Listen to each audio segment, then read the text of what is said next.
Hi, Dr. P here to answer the question, what would an Avalon Hill throwback game be like? Avalon Hill was the originator and king of what I'll call intelligent historical war games.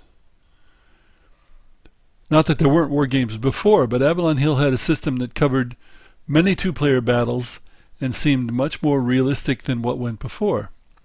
Avalon Hill introduced the hobby of war games to baby boomers, including me. And that's a hobby that's still dominated by baby boomers, but is much smaller. What were the characteristics?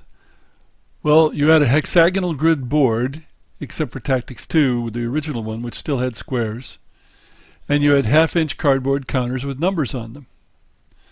Now, if we were going to make a throwback game for contemporaries, we'd use big counters, not half-inch, so that they could be more easily manipulated and more easily read. Many of these games had less than 100 units, or perhaps a maximum of 200. Stalingrad, for example, had less than 100, and I suspect Afrika Korps may have as well. There was no hidden movement, or identity, or strength. You had I go, you go, moving all units in a turn, and then the mover attacked, and then it was the non-mover's turn. You probably don't have to match that. You could use action points, you could use alternating movement in various ways. No cards. Avalon Hill did ultimately produce games using special cards, but rarely. Chance in the early Avalon Hill games came from the combat resolution, not from cards. The uncertainty was only in the combat. So you didn't have uncertainty in strength or identity or location or whether the units would follow orders or whether the units would be activated and so on. This is different from most preceding games.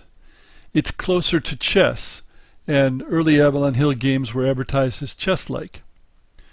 Now contrast Stratego.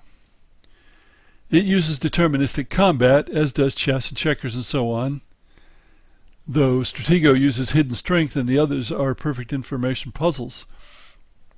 What Avalon Hill was changing was having chance in the combat, but not having it be random. Diplomacy, another game that preceded the Avalon Hill games, uses simultaneous movement, but deterministic combat. Now Risk does use dice, although lots of dice, not just one.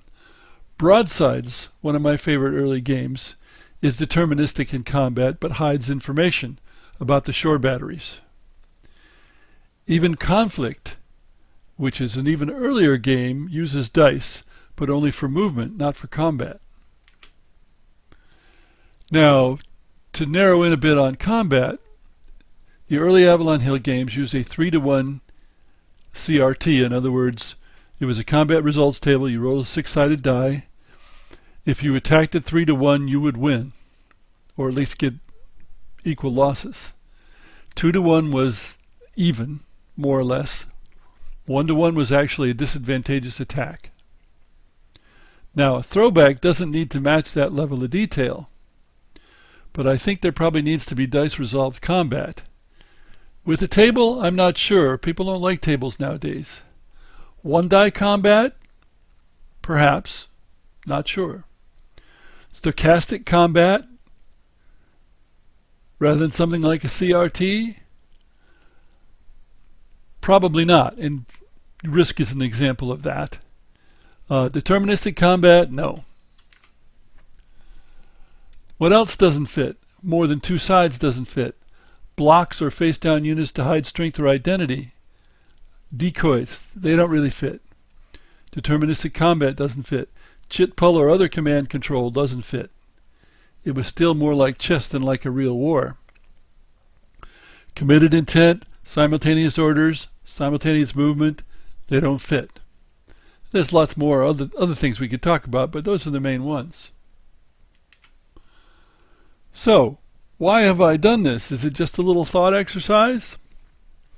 No.